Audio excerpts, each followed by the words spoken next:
Operation ಕಮಲ ನಡೆದು ಬಿಟ್ಟರೆ ಯಾರ್ಯಾರೆಲ್ಲ ಕಾಂಗ್ರೆಸ್ಸಿಗರು ಭಾರತೀಯ ಜನತಾ ಪಕ್ಷದ ಕಡೆ ಹೋಗಬಹುದು ಅನ್ನೋದನ್ನ ಒಂದಷ್ಟು ನಿಮ್ಮ ಗಮನಕ್ಕೆ ತರುವಂಥ ಪ್ರಯತ್ನ ಮಾಡ್ತಿದ್ದೀವಿ.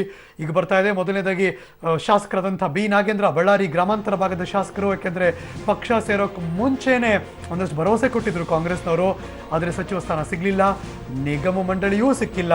ಹಾಗಾಗಿ ಕಾಂಗ್ರೆಸ್ ವಿರುದ್ಧ ಸಿಟ್ಟಿಗೆದ್ದು ಶಾಸಕ ಹೋಗಬಹುದು ಅನ್ನೋದು, ಕೈ ಕೊಡಬಹುದು ಕೈ ಪಕ್ಷಕ್ಕೆ ಅಂತ.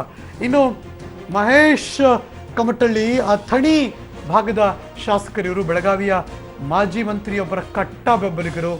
ಅವರು ಹೇಗೆ ಹೇಳ್ತಾರೋ ಹಾಗೆ ಅಂದಿದ್ರು ಸಾಹೇಬ್ರು.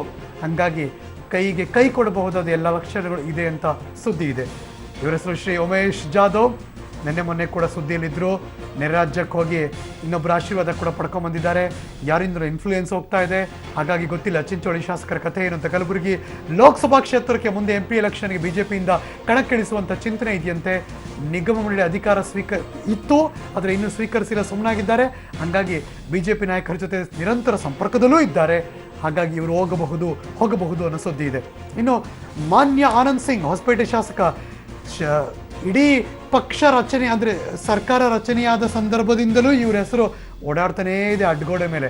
ಹೊಸಪೇಟೆಯ ಶಾಸಕರು ಬಿಜೆಪಿಲಿದ್ದರು, ಕಾಂಗ್ರೆಸ್ಗೆ ಬಂದರು. ಬಳ್ಳಾರಿ ಕೋಟಾದಲ್ಲಿ ಸಚಿವ ಸ್ಥಾನ ಸಿಕ್ಕಿಲ್ಲ, ನಿರಾಸೆ ಇದೆ. ಪಿಯೂಷ್ ಗೋಯಲ್ ಜೊತೆ ನಿರಂತರ ಸಂಪರ್ಕದಲ್ಲಿದ್ದಾರೆ. ದಿಸ್ ಇಸ್ ಕ್ರೂಷಿಯಲ್, ಏನಾಗುತ್ತೆ ಅಂತ. ಇನ್ನು ಅವ್ರ ಜೊತೆ ಆನಂದ್ ಸಿಂಗ್ ಜೊತೆ ಸಂಪರ್ಕದಲ್ಲಿರುವಂಥ ಮಗದೊಬ್ಬರ ಹೆಸರು ಅಂದರೆ ಅದು ಗಣೇಶ್, ಕಂಪ್ಲಿ ಶಾಸಕ. ಮೊದಲನೇ ಬಾರಿಗೆ ಆಯ್ಕೆಯಾಗಿದ್ದಾರೆ ನಿಜ, ಆದರೆ ಪವರ್ಫುಲ್ ಇದ್ದಾರೆ.